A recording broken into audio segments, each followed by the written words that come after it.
शिव पुराण के 14वें अध्याय में धर्म के वास्तविक स्वरूप, करुणा की महिमा और शिव भक्ति के सच्चे मार्ग का विस्तार से वर्णन किया गया है।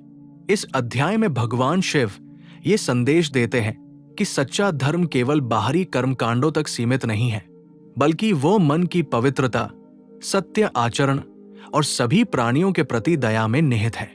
जो व्यक्ति दूसरों के साथ न्याय, प्रेम और करुणा का व्यवहार करता है, वही वास्तव में धर्म का पालन करता है। इस अध्याय में बताया गया है कि मनुष्य जीवन अत्यंत दुर्लभ है और इसका उद्देश्य केवल भौतिक सुख प्राप्त करना नहीं, बल्कि आत्मिक उन्नति करना है। जब मनुष्य अपने जीवन को शिव को समर्पित कर देता है, तब उसके कर्म पवित्र हो जाते हैं। भगवान शिव ये सिखाते हैं कि प्रत्येक कार्य को ईश्वर अर्पण भाव से करना चाहिए, चाहे वो छोटा हो या बड़ा। यही भावना जीवन को साधना बना देती है।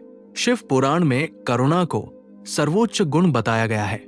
जो व्यक्ति किसी भी प्राणी को कष्ट नहीं देता और यथाशक्ति सहायता करता है, वो शिव का प्रिय भक्त बनता है। शिव स्वयं करुणा के सागर है, इसलिए वे अपने भक्तों में भी यही गुण देखना चाहते हैं। क्रोध, द्वेष और हिंसा मनुष्य को अधर्म की ओर ले जाते हैं, जबकि दया और क्षमा उसे ईश्वर के निकट ले जाती है। अध्याय 14 में यह भी बताया गया है कि सच्ची भक्ति में धैर्य और विश्वास अत्यंत आवश्यक है।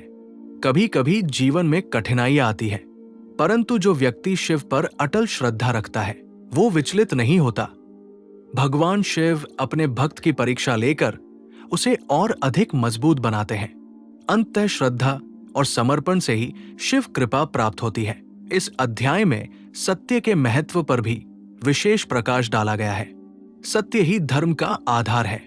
जो व्यक्ति सत्य का पालन करता है, उसका मन शुद्ध रहता है और उसे आत्मिक शांति प्राप्त होती है।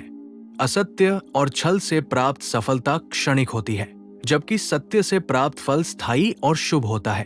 अंत में यह संदेश दिया गया है कि धर्म, करुणा और भक्ति का संगम ही जीवन को सफल बनाता है।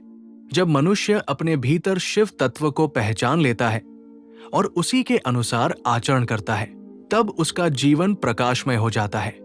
यही शिव पुराण के 14वें अध्याय का सार है, जो मानव को सत्य, दया और समर्पण के मार्ग पर चलने की प्रेरणा देता है।